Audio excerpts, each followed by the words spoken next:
quem é eleito, executivo ou legislativo, é eleito com Constituição, leis, sistema de pesos e contrapesos, regras do jogo previamente estabelecidos, que são as condições da disputa. Ao chegar ao poder, a ninguém é lícito e é dado o direito de rasgar a legislação, rasgar as regras do jogo, que foram o suporte da eleição de quem agora chegou ao poder, para, uma vez no poder, impor a sua própria vontade. Isso tem nome: tirania. Tirania. Boa noite a todos. Queria me apresentar aqui, primeiro, sou amigo do João Batista e do Valfrido. Nós somos conterrâneos de Santa Bárbara, fui prefeito de Santa Bárbara 3 vezes, vice-prefeito, fui vereador, e agora estou exercendo aqui o cargo mais honroso da minha vida, que é ser o chefe cerimonial dessa palestra do João Batista. Entendeu? E para começar, eu queria convidar aqui o prefeito Ângelo Osvaldo, Valfrido Marisguia, o ex-ministro, ex-vice-governador, e o reitor Leonardo da UFOP, da nossa grande UFOP.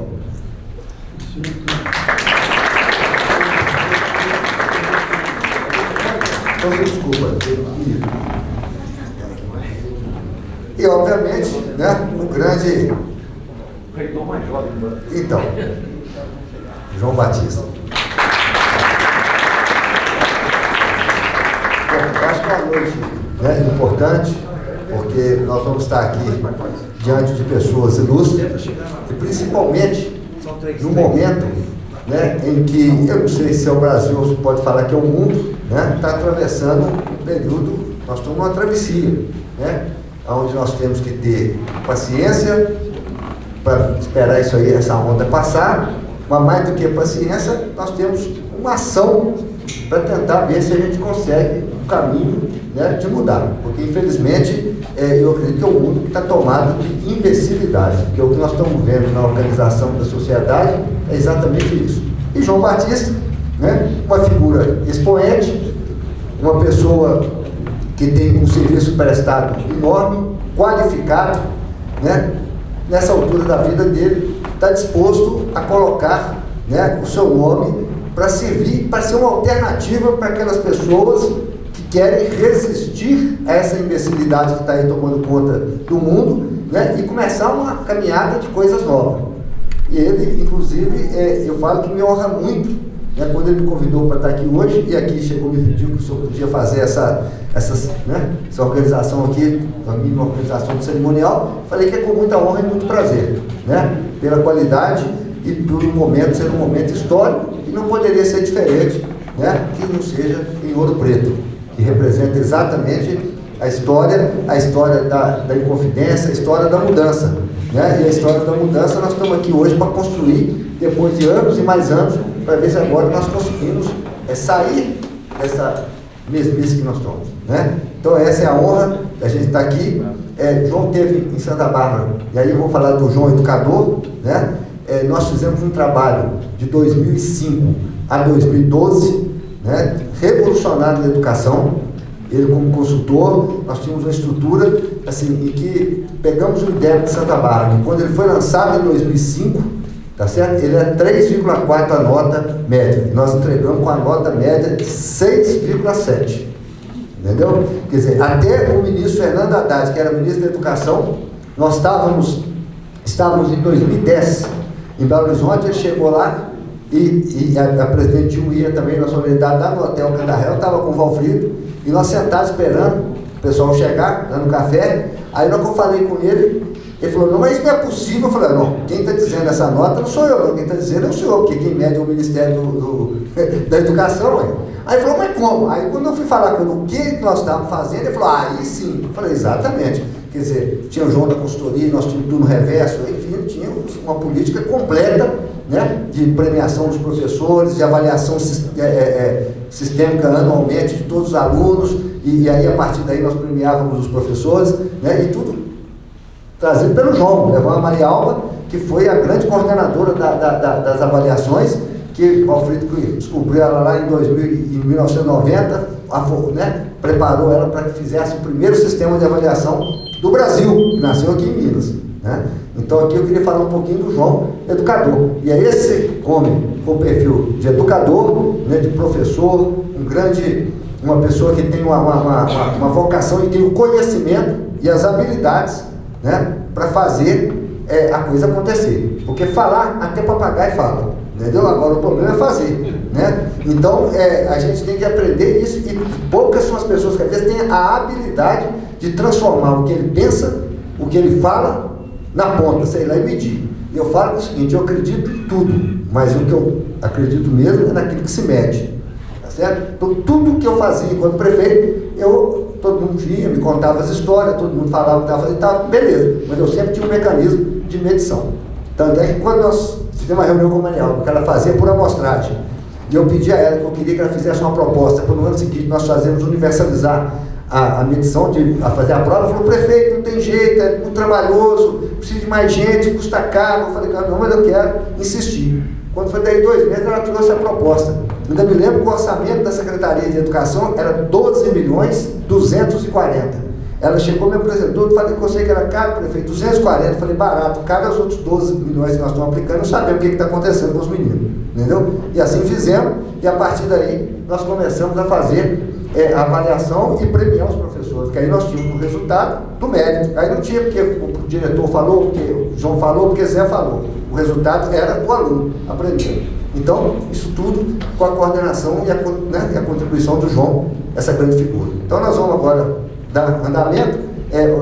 Você agora que vai falar primeiro, ou vai fazer agora, deixa você por último, né? Então, nós vamos começar aqui. Eu queria convidar o meu mestre e o meu líder, Alfredo Marisguia, para deixar uma palavra aqui também.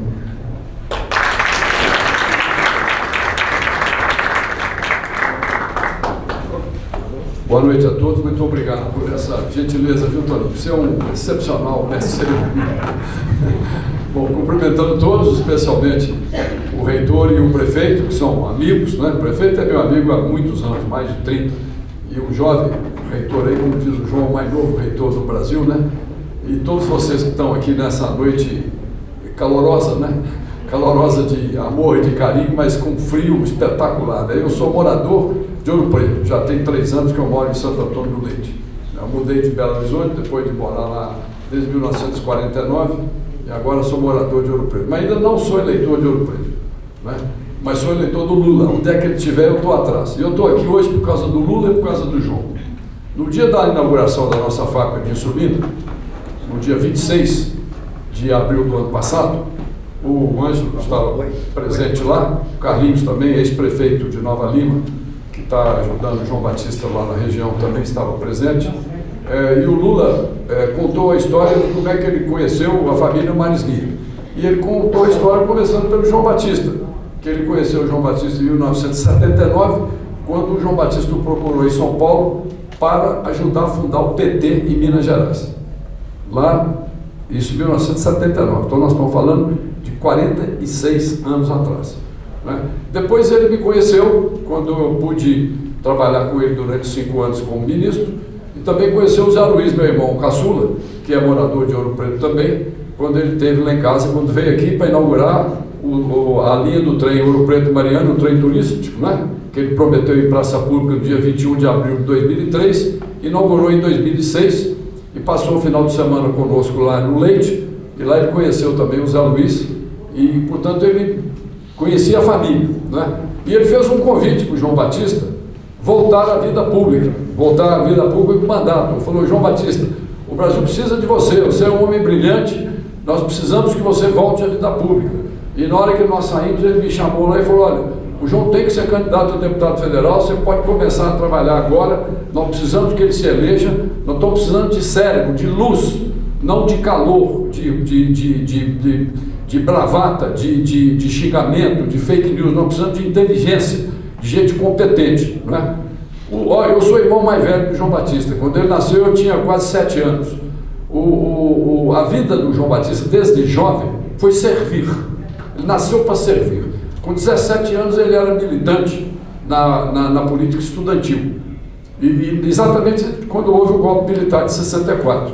não é? Ele, pelo fato de ele ter posicionamento político como líder estudantil, né, ele pagou o preço daquela escuridão que foi aquela época, sobretudo nos anos 68, 79, 70 e 71, onde a coisa ficou muito brava no Brasil, e depois perdurou até 85, que nós tivemos que aturar esse povo em 21 anos, né, pintando rodapé de quartel e mandando no Brasil sem rumo, né, e deixou uma herança absolutamente nociva, porque acabou com os homens brilhantes da vida pública que tinham nos partidos oponentes PSD e UDN e deixou um ranço de arena terrível que carrega o país até hoje, e hoje é o famoso centrão lá do Congresso Nacional. Então, o Congresso Nacional está precisando de luz, e o João Batista, né, não é por ser irmão, mas porque eu conheço há tanto tempo, né, o João Batista pode ser uma dessas luzes a brilhar no Congresso Nacional. Agora, é o momento mais difícil para se ganhar uma eleição sem ser deputado, porque, como nós todos sabemos, houve um sequestro do orçamento brasileiro há 4 anos atrás pela fraqueza, pela tibieza, pela incompetência, pela estupidez que comandava o governo naquela época, não é? O orçamento foi entregue na mão dos deputados, sobretudo sob o comando do Centrão. E hoje eles levam 60 bilhões de reais, que é uma fortuna de dinheiro. 60 bilhões de investimento é um negócio extraordinário. O governo federal nem tem esse dinheiro mais. E ele é todo pulverizado em obrinhas que não tem prioridade nem regional, nem municipal, nem estadual, nem regional, nem estadual, nem federal. Então, essa mudança que vai ter que ter nessa eleição agora, das pessoas votarem por conceito e não por partido ou por aquele que fala mais fake news, o que mente mais, o que manipula mais, ou que dá mais dinheiro para o prefeito fazer uma obra que às vezes é até invisível, que não chega aos olhos das pessoas. Como nós vimos o ministro Flávio Dino agora levantando aí 80 parlamentares sob suspeitas na manipulação desse maldito orçamento secreto. O Brasil, não é possível que pelo menos 10, 15, 20% da população não procure um candidato para votar por conceito e não por preconceito, não é? E eu acho que o João Batista é uma brilhante opção para esse voto, né? Um voto de esperança, um voto de competência, de dedicação, não é? Em função até da trajetória dele, que foi uma vida extremamente versátil, viva, né? Professor universitário, sociólogo, secretário de Educação de Contagem, secretário de Educação do Estado de Minas Gerais, consultor de educação de estados e cidades, fazendo esse trabalho que o Toninho Tibira falou, de pegar uma cidade pequena onde nós nascemos, que é Santa Bárbara, né? Eu nasci em Santa Bárbara em 42, João Batista nasceu lá em 48, o Zé foi feito em Santa Bárbara, mas nasceu em Belo Horizonte em 49, e Santa Bárbara era uma cidade pequena que tinha um IDEB abaixo de 4. 4 anos depois o IDEB era quase 7. É um milagre. O IDEB é o Índice de Desenvolvimento da Educação Básica, essa medida que o Ministério criou na época do Fernando Haddad, que mostra o progresso do aluno, né, não só da aquisição cognitiva do aluno, para e passo com a idade, né, sobretudo se ele não precisa repetir, porque a escola entrega, que é a obrigação dela, né? Eu, quando era secretário da Educação, eu começava o meu discurso assim: a escola é boa se o aluno aprende. Se o aluno não aprende, o problema é da escola, porque ele está lá para aprender, e ela está lá para ensinar. E qualquer criança na idade de 7 anos, aos 7 anos de idade, se for uma criança normal, aprende a ler, aprende a escrever, aprende música e aprende matemática. Princípio de Lurie.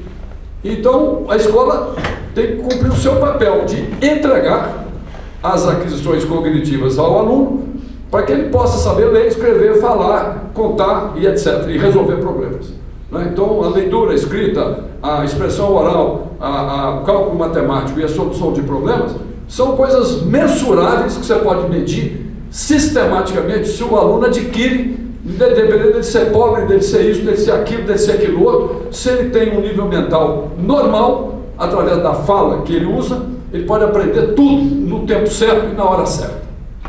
Então, essa é, digamos assim, a maior herança que um governante pode deixar numa cidade, é a qualidade da educação pública, das pessoas que precisam da escola pública para ter uma chance na vida de equilibrar as oportunidades e diminuir essa inequidade brutal que existe no Brasil. Então, se eu entusiasmar, eu vou até às 10, então eu vou parar aqui, porque o João é que é a nossa estrela da noite. Então eu estou aqui não só como irmão mais velho, mas como um admirador, entusiasta e participante do êxito e a coragem que ele está tendo nessa altura da vida, né, onde as netas estão aqui, ó, moram nos Estados Unidos, vieram aqui para ver o avô brilhar hoje, né, de se colocar à disposição do povo de Minas Gerais para poder servir o país. Muito obrigado.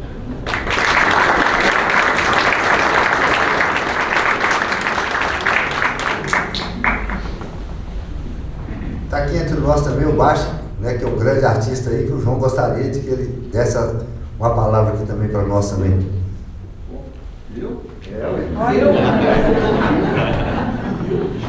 Baixa, isso foi uma surpresa agradável para todos nós. Se botar um Beethoven aí, então vai ficar mais bonito para falar. Um grande amigo de nós. Beethoven e Van Gogh.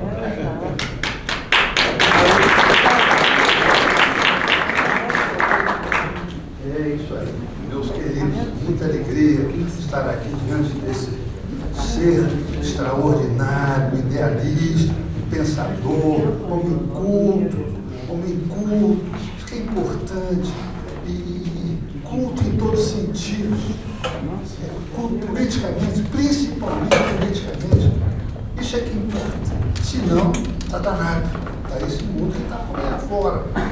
Nós estamos precisando de gente, forças, enigmas, mistérios, poesia, humanismo e amor e compreensão, unicidade humana entre todos nós, todos nós aqui desse país e dos demais países que estão vendo as catástrofes por aí afora, falta de lideranças e falta disso, de base. Aqui estão as grandes bases de uma nação, de um universo, onde for esse universo do mundo, de base que você falou, lá do primário, é lá que começa tudo, e das famílias, e das integridades. Isso tudo que é muito importante, tudo, esses acontecimentos, essas pluralidades, para se formar gente, e se formar seres e sonhos. Um homem sem sonho vira essa coisa que está aí, uma catástrofe, seja no Brasil, como está, é inacreditável. E não é por aí. A saída é isso, é o conhecimento, é o amor, é a devoção, não religiosa, não, uma devoção humanista do conhecimento, isso aqui, e da integração entre todos nós, as etnias, isso aqui é importante. Isso que está acontecendo finalmente no Brasil, se começa a entender isso. Que coisa linda, isso sim, nesse sentido, de integrarmos-nos, né? As etnias várias, sei o quê, está lá em Salvador, que coisa linda aqui, chegar ali é um negócio fantástico. Ali é um grande epicentro mundial, Salvador. Que coisa linda aquilo, gente. Que coisa linda para o mundo. O que seja a Bahia, por exemplo. Aquilo é uma síntese nacional desse humanismo, dessa cordialidade, dessa compreensão, olhos nos olhos, amor com amor, essa contextura plural e sensacional entre todos nós, esses avanços, está aqui. Eu sou um grande admirador seu, lá em Juiz de Fora, quando você esteve lá, no ano de 1980 e qualquer coisa, defendendo lá aquela fábrica da Bernardo Mascarenhas, a primeira fábrica movida à eletricidade no Brasil por um grande sonhador aqui de Correio, família dos Mascarenhas, e eles iam demolir aquilo, não sei o que, queria ser entregue, uma coisa extraordinária. Primeira fábrica movida à eletricidade do Brasil. Você esteve lá, você era deputado estadual, foi uma coisa linda a sua presença lá, né? Estava lá, você era autoridade, éramos todos, eram sonhadores, mas sim, você foi a expressão daquele momento que deu um caráter àquilo, até para nós próprios, nos entender, para que pudéssemos entender a importância daquilo. Sabíamos que nós foi uma batalha, você sabe daqui, fomos para a passeata, né? Eu sou da Juiz de Fora, nasci lá, Então, estamos demolindo prédios um atrás do outro, uma cidade barata do século XIX, estamos demolindo sistematicamente. Então a gente fazia passeata na imprensa, não sei o quê, não pode, não sei o quê. Daí a pouco eu demoli até o Museu Mariano Procópio, porque não tinha sido tombado, como a fábrica Bernardo Maciel não tinha sido tombado. Você entendeu? O Cine Central de Juiz de Fora, gente, é uma glória, gente, que depois vale a pena lá. Ia ser supermercado. Então nós éramos moleques, né, na Galeria de Arte Civil, nós íamos para as ruas, você lembra disso? Defender, segurança, o que. Então criamos sistemas. Fomos em São Paulo pedir apoio lá nessa questão de patrimonial. Aí mandaram um cara lá, que é uma ilustre pessoa lá, para ver de que se tratava isso, e aí fizeram esse sistema de levantamento de prédios importantes. Hoje tem 200 e tantos prédios já tombados. Isso é interessante, né? Porque não havia, podia tombar até, por exemplo, a fábrica Bernardo Mascarenhas, que é uma coisa, uma glória. Hoje vai ser um grande centro cultural, né? E isso é que também é importante, a cultura, a arte, como segmento fortíssimo na seiva humana, no pensamento, no destino humano, né? A arte, né? Como esse valor agregado, esse valor da alma e do espírito de cada um, né? Está aqui os pintores e tal, todos os pintores, escritores. Isso é importantíssimo, essa elevação do homem e essa contextura junto com a política, porque da política, da Bolsonaro, como está aí, e virão outros Bolsonaro, não só esse que está aí. E a gente tem que estar alertado para isso. Então, quero te parabenizar pelo grande homem que você é, pelo grande idealista, João Pilco. Muito obrigado por você.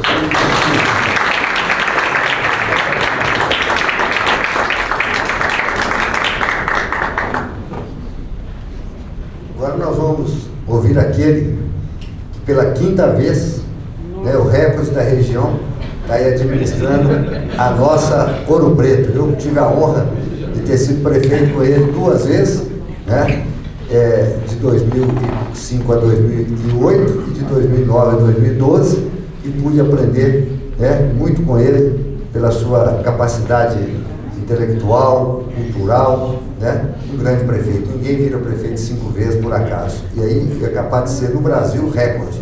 Entendeu? Então, a palavra, Ângelo Oswaldo. Muito obrigado, Timbira.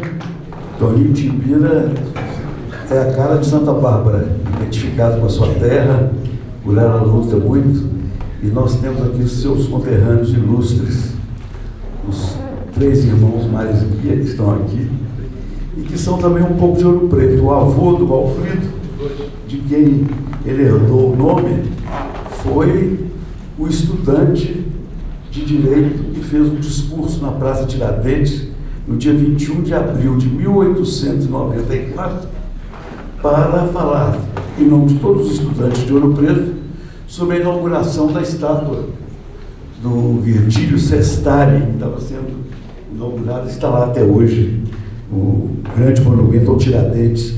A gente veio como inspiração da proclamação da República, e finalmente ali se ergueu um monumento imenso à altura do nosso grande herói. E o seu avô estava lá, já com o seu nome, trazendo esse eco hoje, vaticinnando ao fim da sua presença agora de morador de Ouro Preto e Santo Antônio do Leite, sendo isso também morador de Ouro Preto, e o João presente conosco, inclusive trabalhando conosco na Secretaria da Educação, com a sua orientação sempre luminosa. Nós estamos recebendo aqui o presidente da Câmara Municipal, o vereador Vantuír Silva, o vereador Alex Brito, o vereador Renato Zoroastro, já temos aqui o vereador.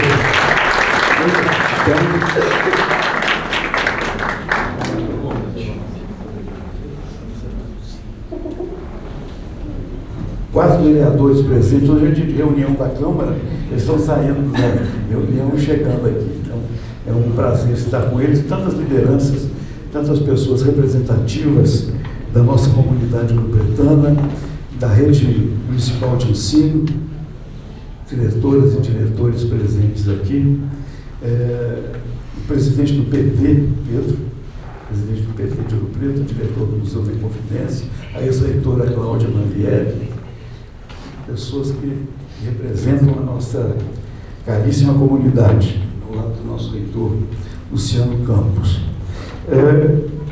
É muito bom ver o João militando nessas duas áreas em que ele é uma figura exponencial. No campo da educação, nós temos o privilégio de contar com o João Batista aqui, abrir um programa especial para os diretores das escolas, a fim de que, a partir da própria condução, da orientação das escolas, nós tenhamos perspectivas mais claras daquilo que queremos e definimos como metas na evolução positiva da educação no município de Ouro Preto, nas nossas 47 escolas municipais, contando com a Escola da PAI, e todo esse programa que vai também para além das escolas, envolve todas as comunidades que são servidas por essas escolas, por esses pontos de irradiação do conhecimento, da cultura, da vitalidade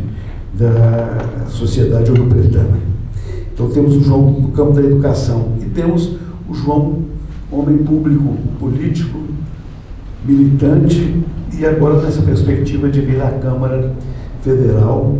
Ele já esteve na Assembleia Legislativa, no momento da transição, no momento da redemocratização do país, e agora nesse momento em que nós temos que redemocratizar o Brasil outra vez, ou garantir que a democracia permaneça no nosso país, como está sendo muito bem colocado aqui por todos, uma vez que nós não chegamos a ter uma ruptura plena no sentido do rompimento que a palavra indica, mas tivemos um abalo muito grande nos princípios democráticos, porque chegamos à beira de um golpe de Estado e temos sempre a ameaça de pessoas que querem transformar a política numa atividade beligerante pela própria destruição, em favor da própria destruição do país. É o que nós temos visto. Humberto Eco anunciou sabiamente que o mundo ia sofrer muito depois na internet, que a idiotice ia ficar solta no mundo. E ela campeia especialmente no território da política, porque nós vemos que muitas pessoas que sabem manipular as redes sociais acabam obtendo uma votação milionária, conseguem galvanizar a opinião pública, especialmente jovens, e alcançam posições inimagináveis no contexto da República Brasileira, no Senado, na Câmara dos Deputados. Alguns querem até ser candidatos a governador dos estados, e temos cotidianamente, dia e noite, essas pessoas bombardeando a sociedade brasileira com uma desinformação enorme, prestando um desserviço à cultura do país, a tudo aquilo que o Brasil precisa para construir-se como uma grande nação contemporânea e do futuro, contemporânea, não do passado, mas contemporânea do futuro. Por isso, João, eu tenho certeza que a sua candidatura está comprometida com os melhores princípios da educação, buscando plataformas para a educação do país, para uma compreensão, uma leitura da história do Brasil, na perspectiva dessa construção de um futuro que seja democrático, que seja um canal para a realização, que vai nos conduzir para tudo aquilo que nós desejamos de bom para o nosso país. Eu tenho certeza que a sua presença será muito importante na Câmara dos Deputados. Você que tem feito uma reflexão, estava falando do lado perverso da internet, mas quem tem acompanhado a palavra do João, as suas andanças, a sua peregrinação pelo interior de Minas Gerais, as considerações que você faz, as reflexões que você compartilha conosco, eu tenho certeza que isso é que vai ser fundamental na futura legislatura, no próximo mandato parlamentar, para que nós tenhamos vozes que signifiquem aquilo que nós queremos ouvir, que seja ouvido e praticado, não só como discurso, mas como um curso permanente de fluxo daquilo que nós devemos no nosso país. Então, você é muito bem-vindo em Ouro Preto, a casa é sua. Nós esperamos que você possa realmente obter aqui um apoio expressivo que você merece, e Ouro Preto será recompensada seguramente por essa sua representação na política brasileira. Parabéns, bem-vindo.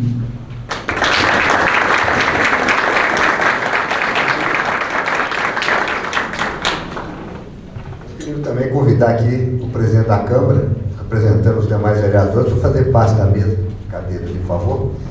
E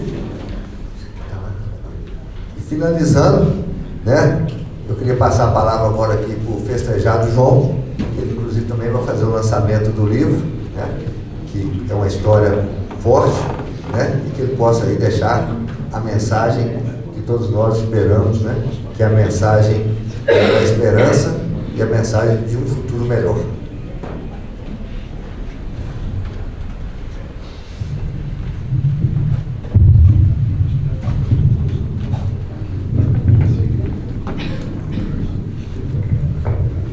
Boa noite a todos. Eu começo dizendo que o quarteto pelo qual eu sou apaixonado está aqui à minha frente. Essa moça linda de cabelo branco, a minha mulher, há 52 anos, Virgínia. Minha filha Ana, que eu vejo de ano em ano, que ela mora nos Estados Unidos. Minhas netinhas Violeta e Jasmine, que eu vejo de ano em ano e morro de saudade todo dia. A minha relação com Ouro Preto sempre foi de admiração profunda, encantamento. Agora, Ângelo, ela é também de gratidão. Gratidão a você, gratidão a Débora, nossa secretária municipal de educação, e a Silvia. Gratidão às minhas colegas diretoras, vice-diretoras, pedagogas, que me honram com a presença hoje aqui. Gratidão à equipe pedagógica aqui representada pelo Gabriel. Eu falei com a esposa dele, eu gosto muito do Gabriel. Ela disse assim, eu gosto muito mais do que você. Aos vereadores, muitíssimo honrado com as presenças de vocês todos aqui. Ao reitor, muito grato. A todos os amigos aqui presentes, a Tatiana, a família da Tatiana, pessoas muito queridas, o meu estimadíssimo amigo, o Carlos Bracher, nem sei se todos sabem, é um pintor conhecido no Brasil e fora do Brasil, e tem residência aqui em Ouro Preto, embora seja de Juiz de Fora, mas o coração dele está dividido, lá e cá, não é? É uma alegria muito grande recebê-lo aqui, é um amigo fraterno, né? O Toninho Timbira é um irmão, o Carlinhos de Nova Lima, enfim, todos vocês, um grande e afetuoso abraço. E dizer que apesar do trio de irmãos estar todo de cabelo branco, Valfrido com seus 82 anos faz pilates todo dia, tem uma saúde de jovem de 50, eu com meus 77 e o Zé Luiz com 75, nós somamos mais ou menos aí uns 252 anos, mas não estamos tão velhos assim, porque segundo o Velho Testamento, Moisés morreu aos 130.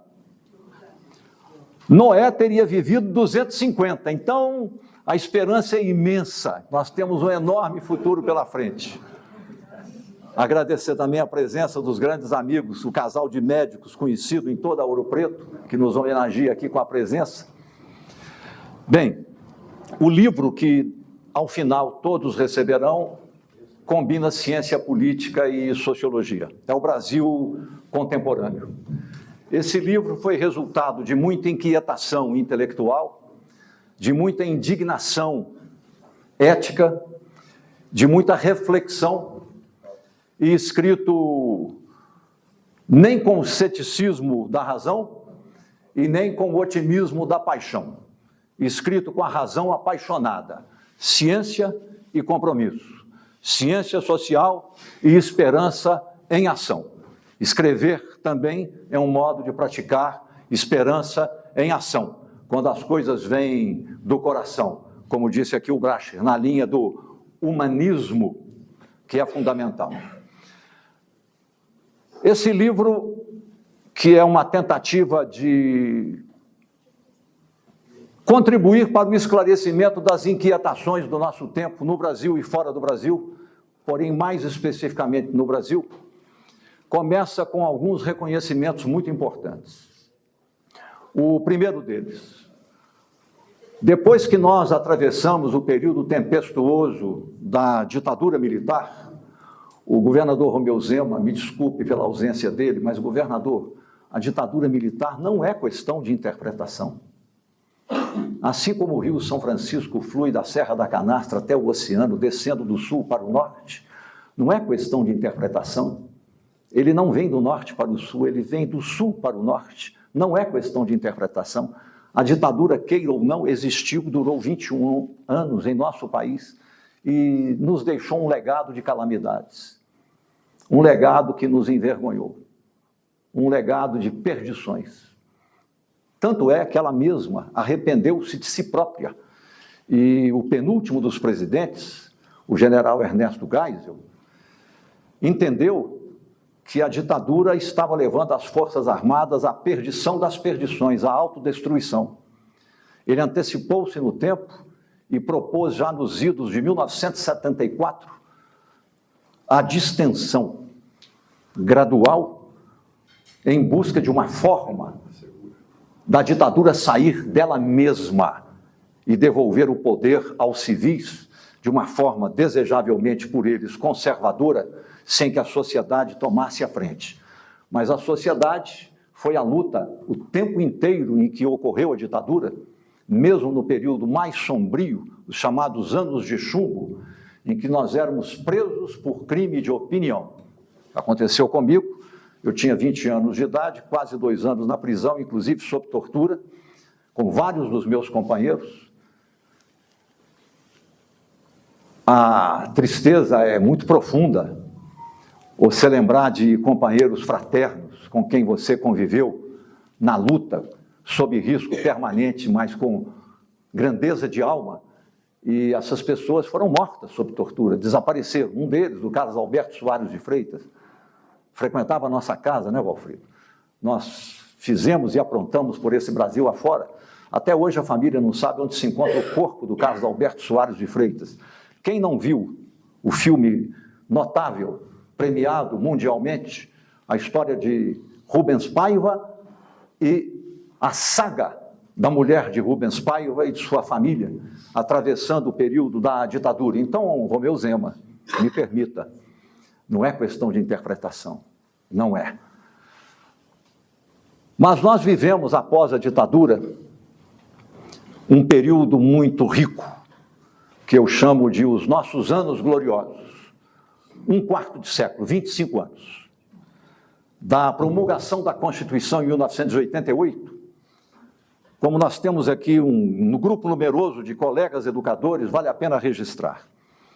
Até 1988, o que União, estados e municípios investiam ao ano, em média, no período democrático e no período da ditadura, democrático de 45 a 64, ditadura de 64 a 85, nunca ultrapassou 8% ao ano dos recursos orçamentários da União, dos estados e dos municípios, considerando-se, inclusive, o ensino universitário, que era tão pouco oferecido que, na minha época de liderança de movimento estudantil, nós éramos 285 mil estudantes universitários no Brasil inteirinho. Hoje, somente as universidades federais, mais os IFETs, respondem por aproximadamente 2,5 milhões de alunos. E o total de alunos nas universidades e nos centros universitários responde por algo próximo a 7,5 milhões de alunos. Mais ou menos isso, né, Valfrido? Nessa faixa. Temos que avançar muito, mas avançamos bastante. Pois bem, nesses 25 anos, nós reconquistamos, a partir da Constituição de 88, a retomada das eleições diretas para presidente da República. Vamos rememorar. Na eleição de 1989, candidataram-se 22 presidenciáveis. O segundo turno levou Collor e Lula. Luiz Inácio Lula da Silva perdeu, não acusou as urnas nem o sistema eleitoral, preparou-se para disputar mais uma vez.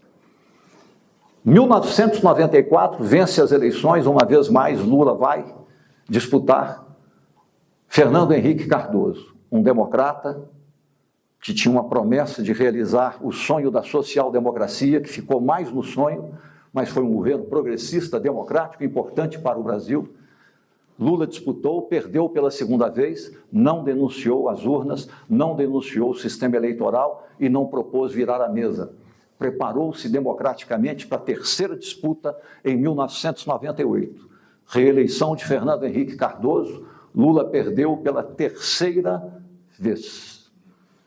2002, nova disputa, dessa feita José Serra e Lula em segundo turno. Lula vence as eleições, vence em 2006, Dilma vence em 2010, vence em 2014, vem o impeachment. Jair Messias Bolsonaro, embora denunciando o sistema eleitoral como se fosse fraudulento, vence legitimamente pelo voto majoritário as eleições. A democracia brasileira convive com essa situação de transição das esquerdas às direitas. Jair Messias Bolsonaro disputa a eleição em 2022, a reeleição, perde para Lula e disse durante 4 anos e reafirmou, depois de perder as eleições, que as eleições não valeram, que elas foram fraudadas, que as urnas eletrônicas são uma fraude, tenta virar a mesa, organiza a primeira movimentação de golpe de Estado, não foi tentativa, foi ação, que culmina, inclusive, com a Operação Punhal Verde e Amarelo, cujo objetivo era o assassinato por envenenamento do presidente eleito Luiz Inácio Lula da Silva, do vice Geraldo Alckmin e do ministro do Supremo Tribunal, Alexandre de Moraes. Não deu certo por uma série de circunstâncias e o acaso entrou no meio a favor do bem. Seguiu-se a isso, não tentativa, uma organização de um golpe de Estado, com as mobilizações em portas de quartéis em formato de milícias que receberiam armas dos chamados kids pretos, do mais importante quartel do Exército, das Forças Especiais, e o 8 de janeiro de 2023 era a senha. A destruição da sede do Palácio do Planalto, Poder Executivo, da sede do Congresso Nacional, Poder Legislativo, e da sede do Supremo, o Poder Judiciário, era a senha para dos acampamentos, polícias militares, militares das Forças Armadas rebelados, mais as milícias civis do bolsonarismo, incendiarem o país. Nós estivemos na borda de uma guerra civil. Na borda de uma guerra civil. Entretanto, nós tínhamos vivido 25 anos gloriosos de democracia, de 1988 até os idos de 2013, 2014. Naquele período, houve uma disputa dura, programática, político-ideológica entre dois colossos, o Partido dos Trabalhadores, mais as esquerdas, e ao centro, o Partido da Social-Democracia Brasileira. Cada um e seus aliados. Essa foi uma disputa que empolgou a vida pública e política brasileira com grandeza, porque a disputa se dava em torno de partidos estruturados, ideias, visões de mundo, programas de governo. Claro que havia a paixão é uma espécie de continuidade do desejo no tempo, mas em política, a paixão não continua como o desejo no tempo. Ela aflora com muito vigor em períodos eleitorais, entretanto, e até isso começa mais tarde a mudar, quando o país começa a ficar cindido até emocionalmente, até afetivamente, até na esfera familiar houve cisões, até no consumo houve cisões, até no mundo empresarial houve cisões, até no mundo eclesial e das religiões houve cisões. E o país ainda se sente cindido, atemorizado diante dessa situação e perplexo. Mas nós vivemos 25 anos de democracia gloriosa entre nós. Dá saudade.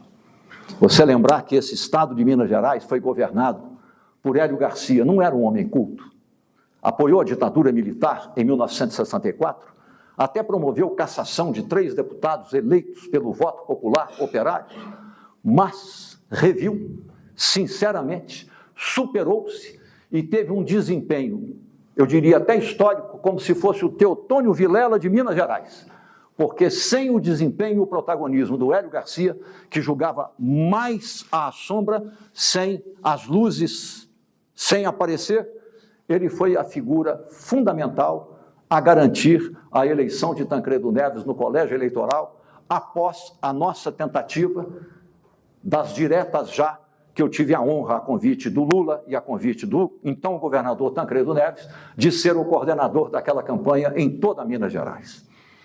Então nós vivemos um período muito rico.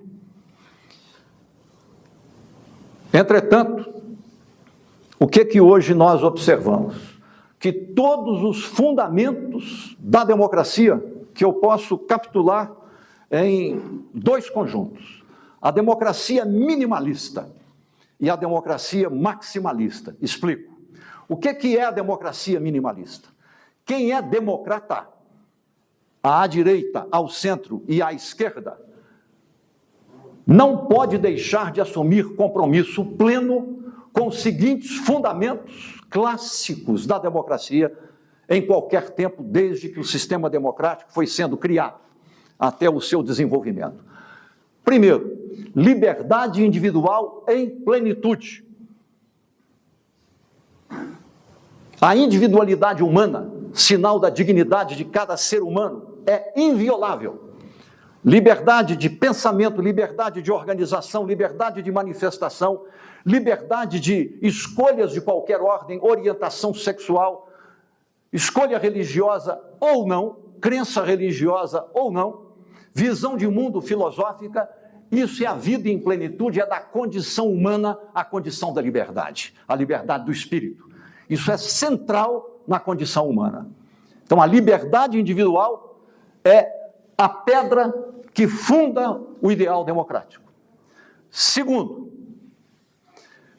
quem é eleito, executivo ou legislativo, é eleito com Constituição, leis, sistema de pesos e contrapesos, regras do jogo previamente estabelecidos, que são as condições da disputa.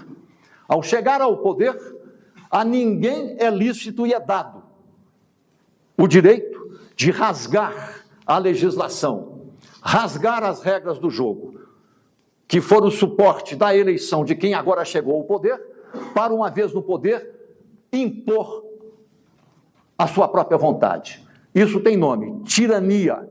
Tirania. Portanto, as regras valem antes, durante e depois. E a mudança só se dá institucionalmente, com base em cláusula constitucional, mediante votação por emenda constitucional no Congresso Nacional com maioria de 2/3, chamado quórum qualificado. Essa é a regra universal da democracia. A terceira, a tripartição dos poderes, o legislativo, o executivo e o judiciário. É o jogo de tensão e resolução. Independência dos poderes, tanto quanto possível, o jogo da harmonia e da tensão. Harmonia e da tensão. Nós somos humanos. É uma idealização infanto-juvenil julgar que seremos eternamente, por assim dizer, harmoniosos. A vida é tensão e resolução, harmonia, desarmonia, tensão, resolução. Assim é em política as relações, assim são em política as relações institucionais entre os 3 poderes. E para que os 3 poderes desaprendam de resolver as eventuais tensões que ocorram entre eles, existe um sistema de pesos e contrapesos, que são os conselhos da República e assim por diante. E mais a sociedade civil e a imprensa. Essa é a terceira regra. A quarta regra fundamental: maiorias eleitas têm o direito e precisam e têm que governar. Mas maiorias eleitas não têm prerrogativa nem direito de exercer tirania sobre minorias. A vitória de uma maioria não elimina a existência política de minorias, não elimina direitos de minorias étnicas, sociais, direitos de classes sociais, direitos dos desiguais. Senão, a democracia seria o contrário do que ela promete. ganha uma maioria e impõe, em nome do voto, uma tirania da maioria. Tirania não combina com democracia. Portanto, as minorias vivem e fazem parte da vida em democracia. Até porque na democracia não há monopólio do poder por uma classe social, um partido ou um grupo. Embora Jair Messias Bolsonaro quisesse esse monopólio, excluindo todos. Na democracia, se um partido ganha a presidência, todos os demais partidos ganham prefeituras, ganham governos estaduais, elegem senadores e deputados e criam o contraditório, criam as tensões e buscam alguma forma de resolução dos conflitos pela via da negociação. E, por fim, a quinta regra fundamental da democracia minimalista. Quem ganha, leva. Quem perde, espera e aprenda para na próxima disputar e tentar ganhar. Não vira no tapetão e não recorre a forças armadas nem a golpe de Estado. Isso vale para a direita democrática, vale para o centro, vale para a esquerda democrática. Eu sempre fui, desde que adquiri consciência, um homem de esquerda. Houve uma época que eu não era um democrata, eu era um revolucionário. Revolucionário. Não me arrependo de nada. Nosso grupo pegou em armas contra a ditadura, pagamos um preço duríssimo. Não me arrependo de nada, porque contra a ditadura vale tudo, inclusive a arma. Na democracia, não. Na democracia, não. Na democracia é a política e a paz. Na tirania, perdemos, fomos esmagados. Me permitam aqui, em louvor da minha geração, dos que já se foram. Eu me sinto um pouco, eu sei que é um pouco romântico o que eu vou dizer, como os espartanos, que eram 300, lutando contra o exército persa nas Termópilas. Foram aniquilados, mas deixaram escrito lá, passante, diga em Esparta que lutamos. Nós lutamos. Minha geração foi esmagada, mas nós lutamos. Isso está aqui. Está aqui e eu tenho que pagar tributo a isso, é um dever. E legar isso aos mais jovens. Lutar. Lutar com grandeza, com espírito democrático. Lutar e dar exemplo à juventude. Pois bem, esses 5 fundamentos não pertencem à direita, nem à esquerda, nem ao centro. Pertencem à humanidade. Pertencem à civilização. São fundamentos civilizatórios. Isto define a democracia minimalista. Qualquer um que à esquerda disser, lutamos por igualdade, portanto somos de esquerda, mas se não tiver compromisso com a democracia, é esquerda de meia tigela. À direita, lutamos por liberdade, mas se violarem uma única dessas 5 cláusulas, é porque é amigo do autoritarismo. São semileais à democracia. Foram eles que elegeram Jair Messias Bolsonaro. E ainda nas pesquisas, colocam Jair Messias Bolsonaro num patamar de 40% das preferências nacionais. São semileais, que até se julgam democráticos, mas são semileais, porque se aliam a uma forma de autoritarismo tipicamente da extrema-direita brasileira, que na verdade é um totalitarismo, que o que eles querem é a corrosão da democracia por dentro da democracia. Então é fundamental que nós compreendamos esses fundamentos, que eles não são nem de direita, nem de centro, nem de esquerda. Eles são civilizatórios. É o patamar mínimo para que alguém possa merecer a consideração de um democrata. Se não está de acordo com 5, está mais para a autocracia, mais para o autoritarismo. Mas temos a democracia maximalista. Está na moda. Desde que o Partido Novo foi criado, eu tinha esperança no Partido Novo para ser um partido dos empresários brasileiros. Que coisa maravilhosa! Se os empresários brasileiros se organizassem em partido, pusessem o rosto, apresentando suas ideias, seu programa, disputassem o voto, em vez de ficar montando lobbies para corromper servidores públicos com poder de decisão burocrática em Brasília ou parlamentares, alguns parlamentares. Que coisa boa seria ter um partido dos empresários, algo um pouco corporativo, mas seria ótimo.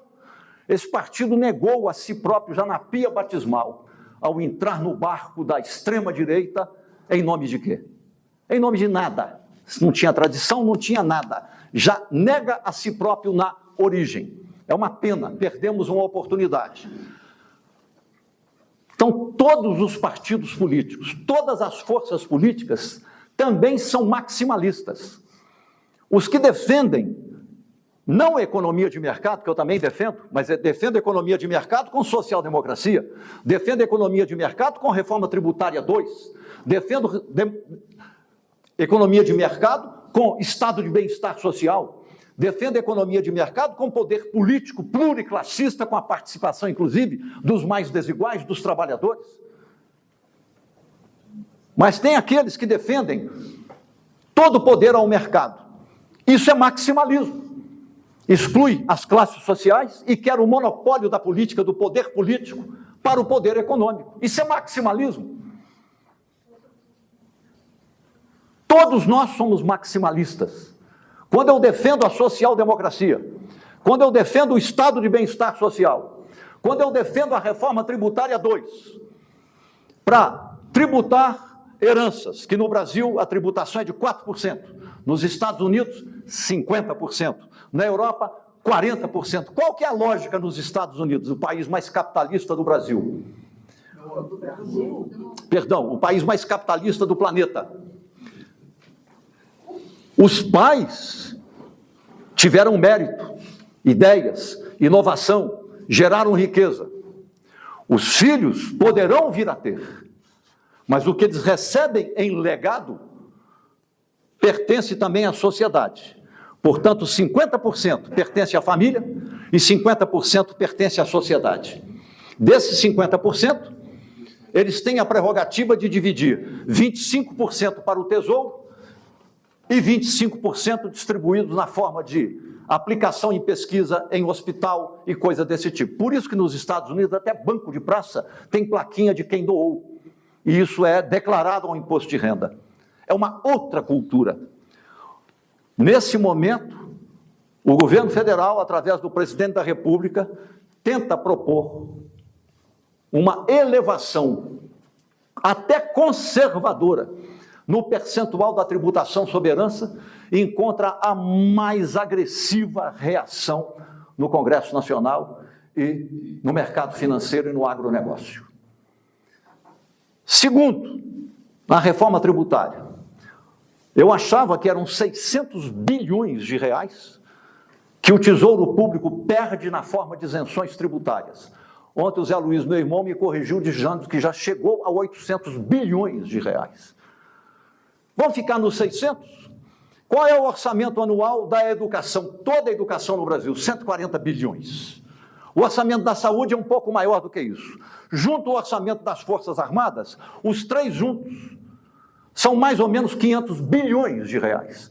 As isenções tributárias no Brasil são 600 bilhões e são inúteis, porque não resultam em mais riqueza, mais investimento, melhor tecnologia, portanto, melhor produtividade e mais emprego e renda. Olha o caso da automobilística, olha o caso até da promoção de grandes eventos festivos, com isenções de toda ordem. Isso é que é a reforma tributária 2. Sabe qual é o deslocamento que ela faria?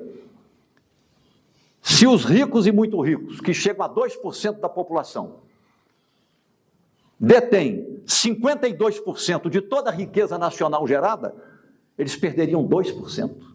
Perderiam 2%, não perderiam 50% para ficar com 2%, perderiam 2% para ficar com 50%. Esses 2 viriam para cá. E esses 2 resultariam numa elevação de receitas para nós melhorarmos mais ainda o SUS, garantirmos a educação integral de alta qualidade, cumprindo a meta do Plano Nacional de Educação até 2034, elevando, inclusive, a remuneração dos docentes com a avaliação de desempenho, num padrão parecido com a OCDE europeia, que ainda estamos um pouco distantes disso, é preciso melhorar. Melhoraria a situação financeira do Estado, diminuindo o estoque da dívida pública, com isso contribuindo para a redução dos juros, com isso contribuindo para o impacto de percentual da dívida sobre o produto interno bruto ano a ano. E, entretanto, essa reação que é contrária a essa reforma branda, que é uma reforma branda, mas é uma reforma, num país que não aceita reformas, vê isso como se fosse uma calamidade pública. Pública. Na Europa, a tributação, o imposto de renda da classe média para cima, varia de 35% a 45%. Claro que tem a devolutiva na forma de políticas públicas. Nós somos, nesse sentido, uma sociedade que, por um lado, é muito desenvolvida. Muito. Nós produzimos aviões a jato. Nós dominamos campos tecnológicos, a biotecnologia, a nanotecnologia. Nós somos notáveis em muita coisa. Temos 90 universidades federais e cada uma com seus campi universitários e mais os IFETs. Estamos avançando em educação profissional. Passamos a 11 anos, em média, que a população tem de escolaridade. Há alguns anos atrás era 5,7, agora já são 11,2 anos. Nós melhoramos em muita coisa, mas não melhoramos em desigualdade social. Todas as espetaculares reformas que o lulismo introduziu no Brasil, a partir de 2003, contribuíram muito para eliminar a fome, e eliminamos, voltou com Bolsonaro, mas eliminamos de novo, reduzir a pobreza absoluta, está quase acabando, e reduzir o estoque da pobreza chamada remediada, com a formação de uma nova classe média, chamada classe média C de consumo, que chegou a ter 95,6 milhões de brasileiros nela. Melhoramos muito nesse sentido, as condições materiais de vida e de consumo das classes populares. Entretanto, a situação patrimonial e financeira dos ricos e muito ricos também melhorou muito, de modo que a maré subiu para todos, para os transatlânticos, para os iates e para os barquinhos. Todos melhoraram. Portanto, o patamar da desigualdade permaneceu. Melhorou a condição de vida dos mais pobres e desiguais, mas o patamar da desigualdade estrutural não foi tocado. Seria tocado agora com a reforma tributária 2.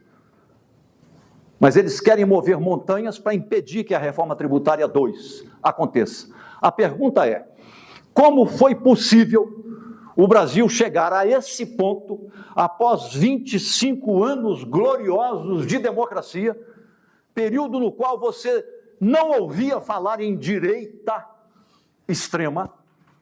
Quem era direita envergonhada, ficava no armário, porque a direita era associada à ditadura e as pessoas tinham vergonha da ditadura, e agora eles têm orgulho de não apenas serem da direita, mas serem da extrema-direita, e defendendo, inclusive, como ontem ou anteontem, o senador Flávio Bolsonaro deu uma declaração, está na imprensa de ontem, em todas as mídias, deu uma declaração dizendo que se o pai dele não receber a anistia, ou de governo, ou do Supremo Tribunal Federal, a alternativa é a força. Ele conclamou a um golpe de Estado. Conclamou, um senador da República, conclamou a um golpe de Estado, depois do 8 de janeiro de 2023. Querem voltar o país à borda do abismo e colocar o país na borda da guerra civil. A democracia precisa de democratas. Um debate como esse é uma contribuição para que a democracia tenha democratas que lutem por ela, em todos os níveis, no nível local, no nível regional, subnacional, no nível nacional. Finalizando, eu tento explorar no livro a pergunta: como foi possível, depois de 25 anos gloriosos de democracia, chegar ao ponto onde chegamos? Nós temos que entender isso. Não vou entrar em detalhe. Ano de 2012, tivemos praticamente um ano de exposição sistemática na mídia nacional do chamado julgamento do Mensalão. Houve erro da parte da esquerda, que todos os partidos estavam lá, em igualdade de condições na cumplicidade com corrupção. Houve. Quando a esquerda não reconheceu que houve corrupção praticada por pessoas de esquerda em posições de poder, enfiou a cabeça no buraco, tapou o sol com a peneira, não assumiu e não puniu os que foram responsáveis. Cometeu um grave erro. O mensalão não saiu das mentes dos brasileiros. Não saiu. O resultado foi 2013. As jornadas de junho. A economia ia bem, que a crise de depressão veio no último trimestre de 2014 e foi até o final de 2016. A economia ia bem, embora já houvesse alguns sinais de problemas, mas ia bem. Houve um descolamento radical entre o sentimento de bem-estar material e a satisfação com a economia de um lado, e o modo como a sociedade passou a expressar seus sentimentos, suas percepções, suas expectativas, expressar isso com ceticismo, e foram às ruas de um modo muito curioso.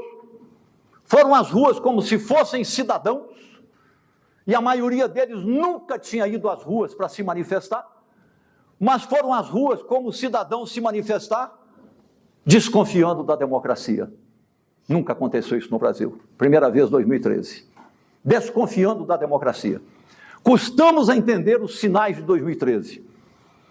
Engata com mensalão e 2013 e 2014, tem as eleições dificílimas, vários grandes líderes experientes da política nacional, aqueles que fazem o equilíbrio no Congresso Nacional, perderam as eleições. O baixo clero tomou conta da Câmara dos Deputados, a direita cresceu, o centro caiu, as esquerdas caíram. 2014 nas eleições, a Dilma ganhou por muito pouco, e o Aécio Neves perde, não sabe perder, e vai exigir recontagem de votos, dando a entender que as urnas eletrônicas não são confiáveis. Olha a que ponto chegamos. Foi um dos fundadores do PSDB, foi governador de Minas 2 vezes, votei nele, Aécio 1 e Aécio 2, não arrependo de ter votado na ocasião, mas olha em que deu o democrata. Olha em que deu o democrata. O que está acontecendo com esse país? O país precisa de democratas, e democratas cedem ao canto de sereia do autoritarismo, inclusive líderes que se desconstroem depois definitivamente. Perdemos lideranças democráticas importantíssimas para Minas e para o Brasil. Perdemos. Claro que perdemos. Ele seria o sucessor de Tancredo. Provavelmente teria sido eleito presidente da República em 2018, se não fosse a ruína que ele próprio causou a si próprio. Foram as escolhas que ele fez. O resultado com a Lava Jato, que nós precisamos de 3 anos para descobrir que o DNA da Lava Jato era o lavajatismo, cumplicidade de juiz com uma espécie de soviet de procuradores extremistas, inclusive alguns abandonaram a toga para aceitarem o canto de sereia da extrema-direita, viraram ministro de Estado e deputado federal. Deixaram a toga. Moro, ministro, o curitibano da Procuradoria, Dallagnol, aquele Dallagnol do diagrama do fim do mundo. Ele só faltou colocar no diagrama dele, ali só faltou o seguinte, colocar na conta de Luiz Inácio Lula da Silva a queda de Lúcifer, o sofrimento de Jó, a traição de Judas, a crucificação de Cristo. Só faltou isso, o resto ele colocou lá. Vocês se lembram disso? E isso foi aceito como verdade por milhões e milhões e milhões de brasileiros. Onde é que nós fomos parar? Vem o impeachment da Dilma. Hoje todo mundo sabe, agora sabemos. Quem foi o autor da peça acusatória de mais de 100 páginas que fundamentou juridicamente a cassação de Dilma? Meu ex-aluno, votei nele para governador, Anastasia, fez a peça. O PSDB gerou a peça que justificou para as direitas a cassação de uma presidente eleita que você pode até não gostar. Não é porque é amiga pessoal do tempo de luta contra a ditadura militar. Mas não pode haver uma pessoa mais íntegra, mais honesta, mais idealista, mais apaixonada pelo interesse público, pela coisa pública. Não pode haver. Cometeu erros? Cometeu. Gerou uma recessão das meninges por excesso de paixão e ideologicamente tivemos uma recessão. Cometeu erros. Mas não o erro de que foi acusada e que gerou o impeachment. O impeachment foi um acerto entre as classes dominantes e as direitas para pacificar o poder judiciário, para salvar as elites parlamentares da guilhotina das cassações pela Lava Jato e das investigações. Só que deu tudo errado e se voltou também contra eles. E com isso, cai o rei de copas, cai o rei de espada, cai o rei de paus, cai e não fica nada. Cai Aécio Neves e cai também Temer, e o que sobra? Um ex-capitão, que ninguém dava nada por ele, que desde os idos de 2009 começou a comer o mingau pela beirada, cultivar o agronegócio pelos interiores, foi se aproximando até conquistar os primeiros generais e recebeu o apoio de uma coisa chamada Partido Fardado, que foi organizado a partir de 2016 pelo então comandante do Exército, o general Eduardo Vilas Boas.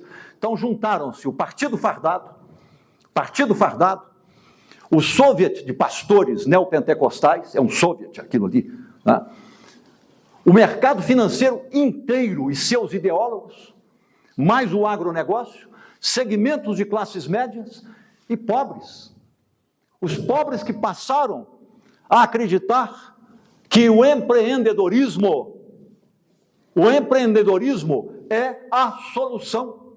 Não há mais classe social, não há mais contradição social, não há mais problema social, não há mais sociedade, existe o indivíduo e suas escolhas e circunstâncias, nada mais.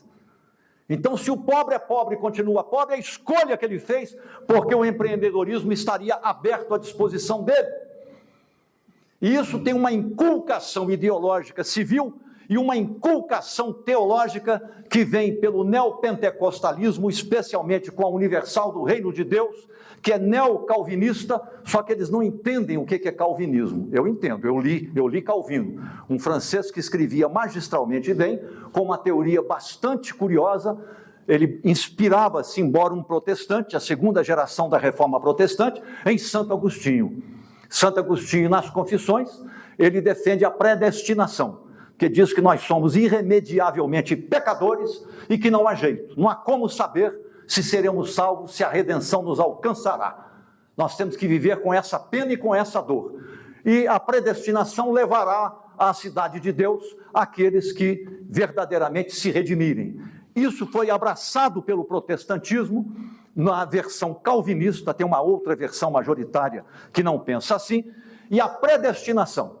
Então agora são os predestinados ao empreendedorismo. Não há mais pobre, não há mais desigual. Existem as escolhas, as circunstâncias. Se você continua pobre, é a escolha que você fez, porque o empreendedorismo está à sua porta. Proletário, ganha mal, trabalha 14 horas, não tem poupança, não tem INSS, não tem nada, mas sou empreendedor, acredita nisso. Acredita nisso, isso introjetou e aconteceu o que nós vemos. Ao mesmo tempo, acontece no Brasil um fenômeno sociológico objetivo de mudanças estruturais.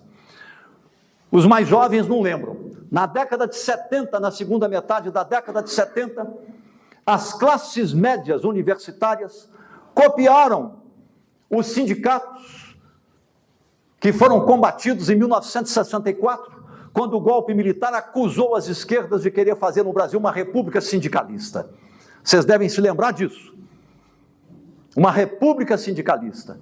Os pais dos médicos, engenheiros, delegados de polícia, sociólogos, professores, profissionais em geral das classes médias, os filhos daqueles pais de 64, aprenderam com o chão de fábrica, com o macacão e com a graxa. Todos saíram aos sindicatos. Vocês se lembram da formação de sindicato dos médicos, sindicato dos engenheiros, sindicato de professores, sindicato de delegados de polícia, sindicato de sociólogos, sindicato de tudo. Sindicato de tudo. Isso durou 10 anos. Até que vem uma resposta com o neoliberalismo em escala internacional e a revolução tecnológica incessante com a automação. E a automação entra, penetra e toma conta do chão de fábrica, e hoje você praticamente não tem mais uma classe operária de macacão e graxa no chão de fábrica. A classe operária desaparece e entra em seu lugar a automação e o robô. Ao mesmo tempo, a terceirização, e a terceirização da terceirização, e a terceirização da terceirização da terceirização. De tal modo que o trabalhador já não tem colega, já não tem companheiro, já não tem colegialidade, não tem espaço público, espírito público, conversa pública. Eles vivem em aeroportos e ônibus. O trabalho agora é na Amazônia, amanhã no Rio Grande do Sul. Hoje é nessa empresa, amanhã na outra, terceirizados. Terceirizados não tem como formar sociabilidade, associativismo. Aí começa a ruína do sindicalismo no Brasil. Com a ruína do sindicalismo, os mais pobres e desiguais ficam indefesos. Ficam indefesos, se desguarnecem, perdem a capacidade de luta. Isso tudo vai adiante favorecer as direitas no Brasil. E vem finalmente a uberização. Hoje são mais de 10 milhões de uberizados no Brasil. E eles não sabem que a uberização está com os dias contados, ela não passa de 10 anos. O entregador de pizza não terá como mais entregar pizza, porque é o drone que vai entregar pizza no 5º andar, na 3ª janela, da esquerda para a direita. Já está pago pelo telefone, com cartão de crédito, talvez uma coisa mais moderna do que essa. A uberização vai tomar conta de tudo. Piloto de avião, condutor de locomotiva, motorista de táxi vai desaparecer, motorista de ônibus vai desaparecer. Com a inteligência artificial, a uberização está com os dias contados. E aonde vai o trabalho dos uberizados? É um gravíssimo problema sobre o qual nós temos que refletir. Tudo isso, essa desestruturação do mundo do trabalho, essa desorganização das classes sociais, essa liquidação da vida sindical, que é um mecanismo de peso e contrapeso, de defesa da democracia e de defesa social dos interesses dos mais desiguais, isso tudo começa a fragilizar exatamente quando começa a formação da extrema-direita. E a extrema-direita entrou em campo com uma bandeira, não falava em economia, não falava em salário, não falava em renda, não falava em questão material. Ela entrou com o discurso da guerra cultural, colocou uma agenda de valores que, na verdade, são contra-valores, contra os direitos humanos, contra o humanismo de que o Bracher falava, contra a legalidade constitucional, e é isso que tomou conta da agenda do mundo político. Não bastasse, vem a maldição das emendas milionárias parlamentares, que estão destruindo a vida pública parlamentar, oligarquizando a vida dos partidos, formando oligarquias de poder político. Não estou fazendo um desenho catastrofista, de jeito nenhum. Estou dizendo que é preciso lutar, que democracia se constrói com democratas. Obrigado.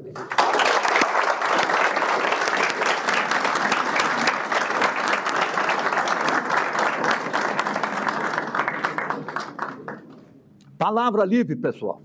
Mesa e todo mundo aí. Eu já falei muito.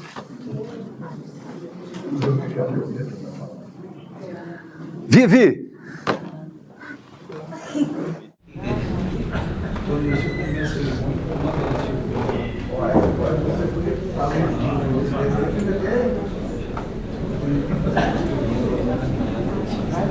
O Lucas, que trabalha comigo, está distribuindo o livro, tá?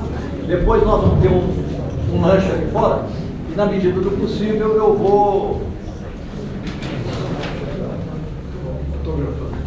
autografando. Ué, vamos ver se alguém quer perguntar alguma coisa, falar alguma coisa.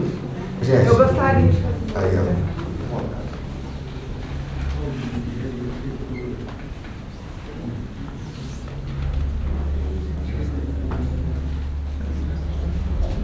Deixa eu ver.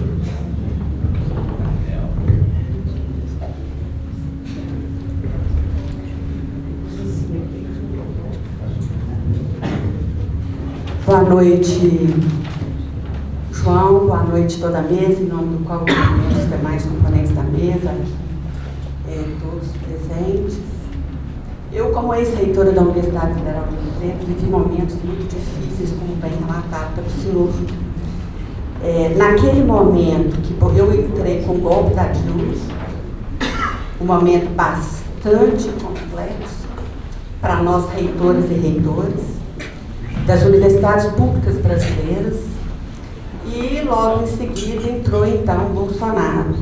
Vivemos momentos que todos aqui lembram com o suicídio do Cancellier, o reitor de Santa Catarina. Né?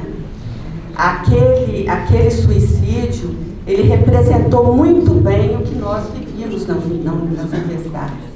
Então, a todo momento e a toda hora, nós tínhamos pressões que na verdade, dependia da especificidade do que aquela universidade representava ou o que aquele reitor ou reitora representava.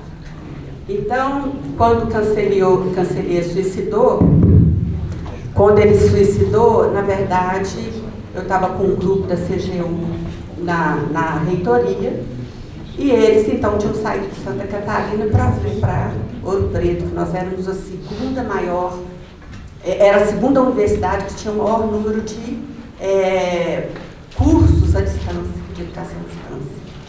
Então, para eles, achavam que iam acontecer lá, o que aconteceu lá provavelmente poderia acontecer também. E como em outros momentos que foram muito piores, né, no caso da ditadura que tivemos, eu também fui ameaçada de ser levada coercitivamente. Em vários momentos, por questões ilógicas, vamos dizer assim. É o trem da Vaza, que tem lá o vagão, que tem uma lanchonete, que cismaram que isso era da UFOP, que eu estava usando de forma ilegal. Então, assim, criavam situações, o Haddad ia descer aqui no nosso campus, que todo mundo desce.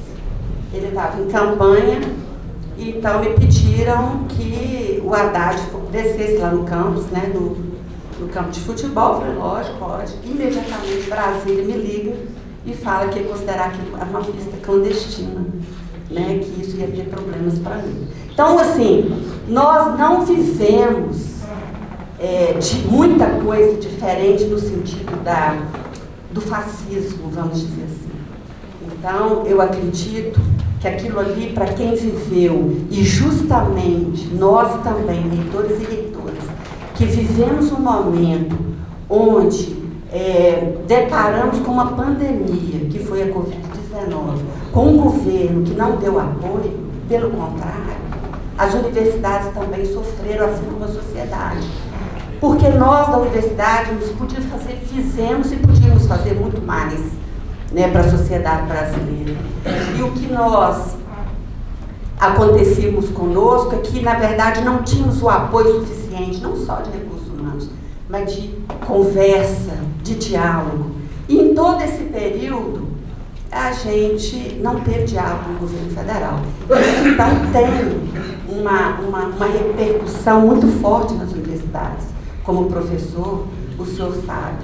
Então, nós tivemos muitas dificuldades, né, no desenvolvimento da própria ciência, porque houve também, não só na educação, mas também um combate à ciência, como se a ciência não desse resposta. E eu falo que, infelizmente, precisou de uma catástrofe desta para que a universidade descortinasse e mostrasse à sociedade que nós não só dávamos aula, mas nós tínhamos muito mais para contribuir para a sociedade, como foram as pesquisas com as vacinas, como foram os EPIs que nós produzimos e várias outras pesquisas que foram desenvolvidas dentro das universidades. E as ações extensionistas, no sentido educativo também, nos ajudou muito a mostrar o papel social da universidade. Então, eu acredito que hoje, como o senhor disse, acho que nunca teve um legislativo tão ruim, né, como se tem agora. É difícil ir naquele congresso, foi muito difícil, nesses 8 anos que eu fiquei na gestão, de negociar naquele congresso com algum deputado, vamos dizer assim, de direita, extrema direita, mais difícil ainda. a falta de entendimento de uma função, do que é uma universidade, para qual é o objetivo dela, isso dificulta qualquer tipo de entendimento, qualquer tipo de negociação, né? Então, muitas vezes, nos eram colocadas questões que a gente ficava assim perplexo, né? Mas que entendimento é esse? Como que pode uma pessoa chegar a ser um deputado federal, né? E ter esse tipo de conceito, esse tipo de entendimento da educação pública brasileira? Então, isso são questões que mexem muito conosco, que somos democratas, humanistas, que queremos uma menos desigualdade social nesse país, que queremos educação para todos e todas, que temos hoje, talvez, o maior programa de inclusão do país na educação, que é o Enem. Hoje, nas universidades, todos podem fazer, tem mais chance de cursar uma universidade. As cotas, as políticas de cotas, né? Então, nesse sentido, se formos avaliar o que já foi feito pelo governo Lula, nós podemos colocar, se estamos nessa situação, embora passamos por esses 4 anos de muitas dificuldades, o que o senhor colocou, inclusive, como ganhos, tem muito mais ganhos do que só nós, o que o senhor disse com o que eu disse. Então, é muita coisa que muitas vezes a gente não manifesta ou não pronuncia para a sociedade, mas que é necessário pronunciar, né? E que as pessoas muitas vezes não conseguem entender essa política, como é o momento. O que está mais me preocupando no momento, principalmente nas universidades públicas brasileiras, é que as pessoas não estão entendendo que esta política, o Lula não é uma pessoa, não é um presidente contra a educação, não é contra as universidades. Eu acredito e penso como sua Suna. Eu sou realista, esperançosa. Eu acredito que essa realidade é uma realidade que está aqui presente, que nós temos que lutar contra ela, mas que existe esperança, nós vamos mudar isso, né? Isso é uma questão de tempo, é uma questão de engajamento, como o senhor disse aqui, da base, de todos nós, para que a gente possa, inclusive, reverter essa situação que nós estamos vivendo hoje. E essa falta de entendimento de que as universidades... Primeiro, tem um patrimônio com 69 universidades, é muito difícil destruir um patrimônio de 69 universidades públicas federais, sem contar os institutos federais. E segundo, que esse recurso que nós estamos, que eu estou passando, ele está passando, o atual reitor, já vem histórico, isso é lá desde 2016, começou inclusive com a Dilma. Mas, neste momento, se estamos com essa deficiência de recurso, não é por falta de esforço do governo federal, e isso não está sendo entendido. Isso é uma pena que não está sendo entendido pela sociedade. As pessoas estão achando que é porque não quer, não é porque não quer. O governo que ele assumiu foi um governo completamente depenado, sem recurso. Quem acompanha, vê, sabe. E essa dificuldade, às vezes, de entendimento da própria sociedade, que vem aqui o Lula, semana passada, e falar, algumas pessoas me ligaram, mas como é que não tem dinheiro para a universidade, mas ele vem aqui inaugurar um hospital de 200 milhões, que é um hospital universitário. São rubricas diferentes e são fontes de recursos diferentes, né? Então, quem não tem esse entendimento, a gente tem que explicar, porque isso não é lógico para nós, né? Que entendemos um pouco de orçamento. Então, eu acredito que essas experiências negativas, elas foram também muito pesadas para os reitores e reitoras. Nós tivemos a prisão lá do reitor e da vice-reitora da UFMG, né? E nós tivemos também outras questões no país que ainda estamos vivendo. Então, portanto, eu quis fazer só uma lembrança de que esse momento ele voltou. Ele voltou por 4 anos e nós não podemos deixar ele continuar. Ele voltar mais não. Esses 4 anos foram 4 anos de muitas dificuldades, né? Não foi uma ditadura, mas se o Lula não tivesse ganhado, provavelmente a gente estaria vivendo um momento bastante difícil e talvez esse retrocesso de que tanto falamos. E só queria chamar a atenção naquilo que o senhor colocou, essa questão do exercício da democracia, né? As pessoas se intitulam democratas, mas na verdade na ação você vê que isso está muito longe desse exercício, né? E do que significa essa democracia. Então e eles hoje da direita e extrema-direita têm usado muito essa palavra democracia para poder justificar dentro da leitura que eles têm de democracia, que é uma forma completamente errônea, né? Então nós temos que ter a capacidade de comunicação no sentido de mostrar esta diferença, o que é realmente uma democracia. Então, e para finalizar, eu sempre coloquei e vi a dificuldade de que é quando não se tem deputados federais e deputados estaduais da região. Nós aqui em Ouro Preto temos muitas dificuldades com deputados que não são assim, oriundos daqui ou que representam Ouro Preto. Isso é uma dificuldade imensa no Congresso para negociações. Então é mais do que necessário a sua candidatura, né? Eu acho que ela é imperiosa no sentido de ter essa representação por Ouro Preto, assim como nós tivemos também o Leleco, que foi o deputado estadual, também oriundo de Ouro Preto. Então fica aqui a minha manifestação dessa importância da candidatura, né, sabendo da sua história, né, da sua construção, não só da construção política, mas também acadêmica, como pessoa, né, eu acompanho um pouco. Então, eu acho que, nesse sentido, eu acho que a gente estaria muito bem representado. Parabéns por se lançar também e nos trazer para o Ouro Preto essa presença importante. Obrigada.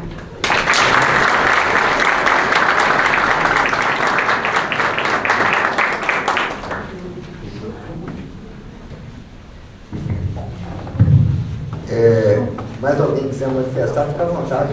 Ali, ó. As mulheres estão dominando a área. Hoje nós estamos iguais. Boa noite, parabéns. É muito bom ter um orador desse nível, com conhecimento e prática, né, de uma estrutura política.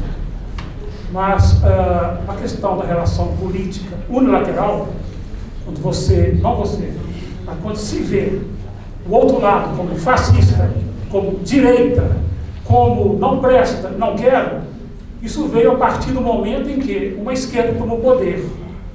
E ela não quer largar esse poder de modo algum. Isso não é Brasil, isso é Portugal, isso é Espanha, isso é Itália, isso é Polônia, isso é Rússia. Né? O mundo inteiro, hoje, aquela onda esquerdista que o mundo inteiro experimentou ou tentou experimentar, certo? Ela aconteceu. Então nós temos momentos maravilhosos de grupos de pessoas que não são da esquerda, que dominaram situações importantes em cidades, em países, né? Que tem muita coisa boa.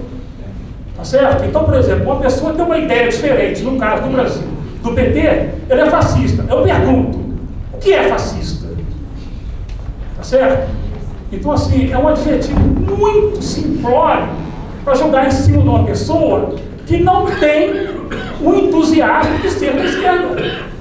Tá certo? Eu estou colocando aqui uma postura que, na minha juventude também, eu também tomei porrada da ditadura, eu também fui da esquerda, eu também fundei o PDT em Ouro Preto, eu sou amigo do Brizola, quer dizer, eu gosto do Brizola.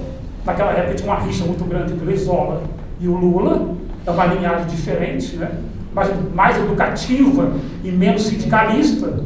Então eu pergunto, qual o defeito de ser opositor da esquerda? Deixa eu tentar responder isso.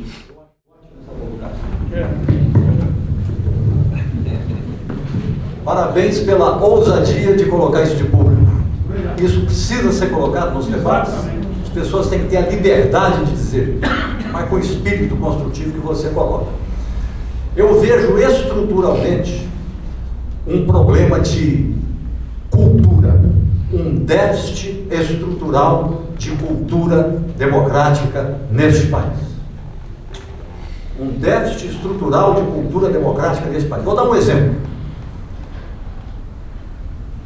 Em 5 anos, usando a metodologia de estratificação de classes sociais segundo a métrica de consumo por faixa de renda familiar, formou-se nesse país uma classe C de consumo, classe média baixa, com renda de R$ 2.500 a R$ 6.500 renda familiar. Foram aqueles que começaram a levar a família à praia, pela primeira vez comprando passagem aérea para pagar de 10 vezes andando de avião, começaram a frequentar restaurante, pizzaria e etc., a adquirir mais bens de consumo. Isso nunca tinha acontecido. 95,6 milhões de pessoas. Boa parte dessas pessoas, que são os filhos do lulismo, dos benefícios do estado de bem-estar social, das políticas públicas inclusivas, como foi dito aqui agora, vai às ruas em 2013, já indignado com a política a partir de 2012, e quando a expectativa de elevação de status e de consumo começa a se frustrar, eles se voltam contra o Criador. As criaturas se voltam contra o Criador. Por quê? Porque a elevação deles na sociedade foi econômica e de consumo. Não foi acompanhada de uma elevação civil, cultural, de formação no campo de ideias e de valores. Nós não temos no nosso país uma preocupação genuína com educação para a democracia. Na Europa inteira, em qualquer escola pública europeia e privada, há educação para a democracia. Há educação para o conhecimento dos valores da Declaração Universal dos Direitos Humanos de 1948. Nós temos a declaração inteirinha, os 30 artigos, capitulados no artigo 5º da nossa Constituição. Entretanto, a nossa Constituição de 88, que é uma exuberância democrática, não é estudada em nenhuma escola de educação básica no Brasil. Por isso que eu estou defendendo a ideia de civismo democrático. Não tem nada a ver com partido, com preferência eleitoral, com inculcação ideológica, nada. É estudar a Constituição, estudar a Declaração Universal, conhecer os valores dos direitos humanos, os valores para a vida em democracia. Os pais fundadores do Manifesto de 1932 da Escola Nova, à frente a Anísio Teixeira, diziam que a razão de ser da escola é educar as juventudes para a vida em democracia. Nós não praticamos educação para a vida em democracia em escola nenhuma no Brasil. A ditadura entrou com educação moral e cívica, uma tolice.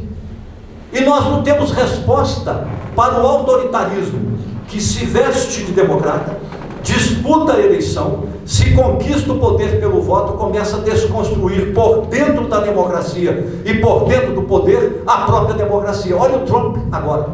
O Trump agora abriu guerra contra as universidades, a começar de Harvard. Abriu guerra. Isso é extrema-direita mundial. É corromper a democracia por dentro da democracia após conquistar o poder pelo voto democrático, com apoio popular. Então a questão que você coloca é um déficit estrutural de educação para a democracia. As esquerdas, em geral, tiveram uma formação muito na tradição revolucionária, mesmo tendo superado a era revolucionária, a visão das revoluções, e ter aprendido a fazer uma crítica democrática ao marxismo-leninismo, o leninismo em especial, que é estruturalmente autoritário e totalitário, mas não conseguiram criar valores genuinamente democráticos em grande medida. Fica uma arrogância ideológica em nome do combate às desigualdades, como se a defesa das igualdades o colocasse num patamar superior no debate, no diálogo, na discussão. Não! Se a esquerda não defende a democracia, não internaliza os valores da democracia, não vive a democracia, ela não é esquerda. Ela é alguma coisa estranha que combina luta contra a desigualdade com o autoritarismo. E esse autoritarismo se manifesta, muitas vezes, na incapacidade de ouvir o outro e conviver com o contraditório. Nós não defendemos que o Bolsonaro, que agora é réu, tenha o direito à plena presunção da inocência. Não defendemos o devido processo legal, eu defendo isso com convicção. O direito à defesa, ao contraditório e ao devido processo legal. Só depois de, se eventualmente condenado, então é um criminoso. Nós defendemos isso. Então, as esquerdas que se agem autoritariamente em determinadas situações têm que se abrir ao debate. Quem está na direita não é fascismo. A extrema-direita brasileira é fascista sem saber que é fascista, porque ela não é conservadora. O conservadorismo tem uma filosofia de mundo, que é o ceticismo filosófico. Eles não são contra a democracia. Você tem um conservador até liberal, ele é contra a mudança, ele não acredita em mudança. Mudança gera mal-estar, ele quer conservar. Isso é muito diferente do reacionário. As direitas no Brasil são reacionárias, elas reagem a tudo que é livre, a tudo que é liberal. Elas são antiliberais, elas são contra o centro democrático, que é o liberalismo. Elas são contra as liberdades individuais. O extremismo no Brasil é reacionário, é completamente ignorante. Os conservadores são cultos. Shakespeare é o suprassumo do conservadorismo, insuperável na literatura. Os conservadores, autores, são notáveis em pensamento, são notáveis. Nós não temos conservadores no Brasil, não há conservadorismo no Brasil. Então, chamar alguém que diverge, porque diverge e pode ter uma posição de direita democrática, é um bato palmas para a direita democrática, que é um exemplo espetacular. Quem foi há pouco tempo atrás a maior líder mundial, mais expressiva que o próprio Obama? A primeira-ministra alemã, Angela Merkel, governou a Alemanha por 17 anos. Contra a opinião pública alemã, ela pôs 1 milhão de sírios perseguidos, expulsos pela guerra civil, dentro da Alemanha. Fez reformismo democrático, sendo de centro-direita. Aplauso, eu votaria nela. Eu votaria nela, como votaria em Macron na França. Eu estou com saudade da nossa direita democrática. Eu estou com saudade do nosso centro democrático, de um Tancredo Neves, de um Fernando Henrique Cardoso. Obviamente nós temos aí o Lula, que foi além porque é um reformista, punido como foi. Me permito aqui um comentário. Não se trata aqui de fazer louvor a quem quer que seja, mas comparem os personagens e as vidas. O Mandela, da África do Sul, ficou 27 anos na prisão e foi torturado. Ele saiu da prisão e ele fundou a moderna África do Sul. A África do Sul existia como território, mas não existia como nação. Ele fundou a nação ao juntar brancos e negros, usando como simbolismo o jogo de cricket, vestindo-se de jogador de cricket, que é um jogo dos brancos. Ele fundou a nação africana, a coesão e a vida em democracia. E é um homem de esquerda. Pepe Mujica, no Uruguai, era guerrilheiro, Tupamaro, foi preso durante 12 anos, de 3 em 3 meses mudavam ele e os companheiros de quartel para levá-los à loucura pela fome e pelos espancamentos de madrugada e o frio no inverno do Uruguai, que eles não tinham cobertor. 12 anos. O dia que ele saiu da prisão, eu tenho um livro lá em casa com um discurso na Índia. Ele não era um homem culto, ele fez um discurso dos mais magníficos que o ser humano pode ter a alegria de ler, e aqueles que estavam lá de ouvir. Ele sai da prisão conclamando os uruguaios à democracia, à disputa eleitoral, à unidade com o centro, e ajuda a formar frente ampla, ganha as eleições, e ele foi depois eleito 2 vezes e deu um exemplo para o mundo. O Lula, que além de recusar o 3º mandato, passou pelo que passou, na prisão, 580 dias, vilipendiado, humilhado, ofendido, tirado e levado a um aeroporto, num ato arbitrário do juiz Moro, somente para humilhar um ex-presidente. E depois o condenam, tudo é cancelado, tudo absolutamente anulado, as ilegalidades ficam patentes, e o juiz que o condenou é condenado depois pelo próprio Supremo por suspeita, falta de isenção. e deixa depois a magistratura para entrar na política com quem? Com a extrema-direita, como ministro de Bolsonaro. Então eu compartilho com você a sua indignação, porque não é assim que nós construímos democracia. Um democrata de esquerda ou de centro ou de direita tem que ouvir o outro, dialogar com o outro. E nós temos, como eu falava, um campo comum, a democracia minimalista. Não é chamando alguém de fascista que nós vamos contribuir para fortalecer o consenso cultural em torno da ideia de democracia minimalista. Que venha o centro, tomara que o centro cresça no Brasil, mas um centro, não o centrão, porque o centrão é completamente semi-leal à democracia. Ele acompanha a folha de bananeira no vento. Se for com a extrema-direita, ele vai atrás. Se for com a esquerda, ele vem atrás também. E não tem saída. Um presidente da República hoje não tem maioria no Congresso e nem terá com esse sistema que nós temos atualmente. Ou ele negocia, negocia, negocia, ou ele não governa. Ou ele não governa. Não há que ficar indignado diante disso. Há que pensar, refletir, criar estratégia e agir. Eu compartilho, entendo, isso às vezes acontece, agora não pode ser generalizado. Está aqui um homem de esquerda que não faz isso e que compartilha e aplaude o que você fala. Outro comentário que eu queria fazer.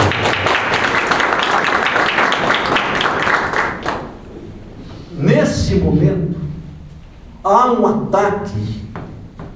ataque mundial à civilidade, à legalidade, à ciência, ao pensamento, à coesão. Um ataque programado. A extrema-direita mundial tem dois blocos.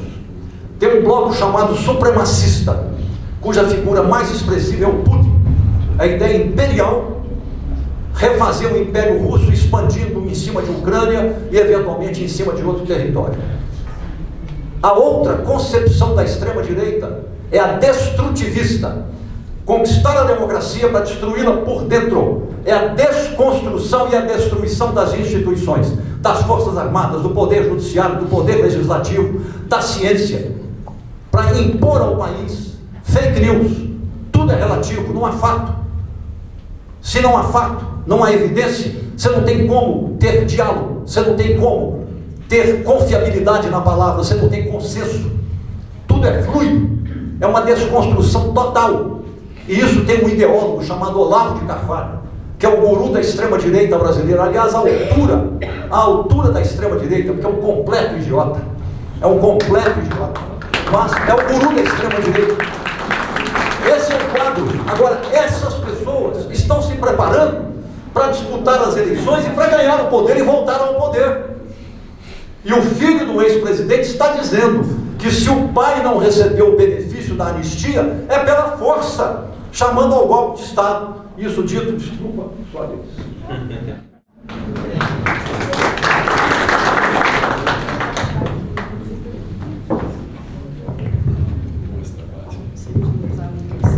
Bem, eu quero só cumprimentá-lo pela coragem. Nós sabemos que na democracia e no processo de se colocar à disposição, a serviço, porque nós entendemos a política como serviço, então é sempre um ato de coragem colocar-se para a comunidade e fazer um trabalho em prol do outro, principalmente quando nós militamos na educação. A nossa seara é uma seara difícil, é uma seara desafiadora, mas é uma seara da utopia. E essa utopia nos move. Essa utopia faz com que a gente queira estar sempre discutindo, debatendo, dialogando. E que diálogo bom que nós presenciamos aqui hoje. Isso nos motiva ainda mais. E agora eu vou falar com o Ouropretana, né? Se você se encanta com essa cidade, nós que aqui nascemos, nos encantamos muito mais, amamos essa cidade e por isso o acolhemos com muito carinho, porque nós temos certeza da sua contribuição. E eu vou parafrasear a nossa senadora Tereza Leitão, que disse que nós precisamos de mais professores na política. Então, seja muito bem-vindo, acolhemos você, o seu trabalho, a sua disposição e conte conosco, sem dúvida.